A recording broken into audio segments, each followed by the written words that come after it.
नमस्कार। हम निकी तिवारी भोरे गोपालगंज बिहार से बहुत बहुत स्वागत करते रहिए आप लोग के अपना चैनल पे।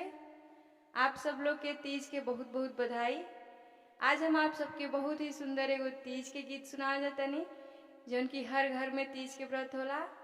हर स्त्री अपना पति खातिर ई व्रत करेली जेमे कि शिव जी के पूजन होला।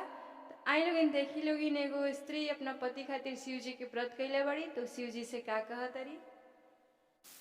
जोड़ी बननी शिव जी ऐसान राधा संग कन्हैया त सीता संग रमैयान हो।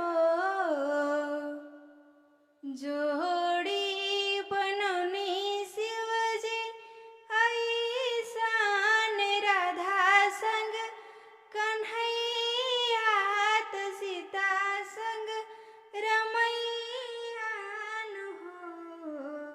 शिव जी वैसे जोड़ी बनैती हमारा त संग मोरे सैया जी के हो। शिव जी वैसे जोड़ी बनैती हमारा त संग मोरे सैया जी के हो।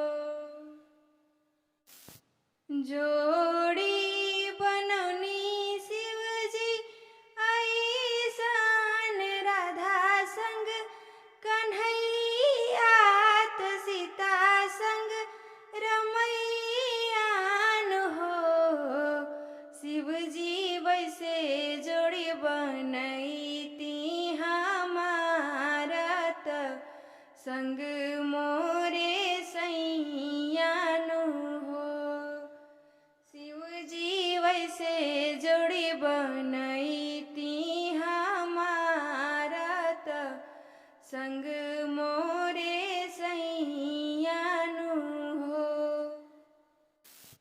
सातो जन्म पिया जी के साथ रहे हथवा में हाथ रहे हथवा में हाथ रहे हो।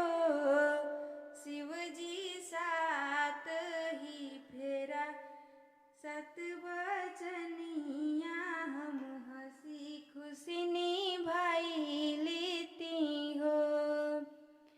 शिव जी सात ही फेरा सत वचनिया हम हंसी खुशी निभाई लेती हो। जब तक सांस में साथ रहे पिया जी के साथ रहे हो। जब तक